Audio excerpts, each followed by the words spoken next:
I've been having an ongoing breathing problem where it's been going on for a few years and it's just getting worse, where my diaphragm kind of locks up and I can hardly breathe.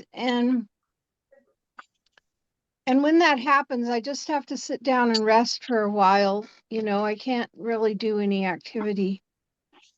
Well, this first time I took a dose of um, Oleavo, I about half of 20 minutes or half hour later, the whole relaxation of my diaphragm just happened, and I could breathe, deep breathe, just very easily.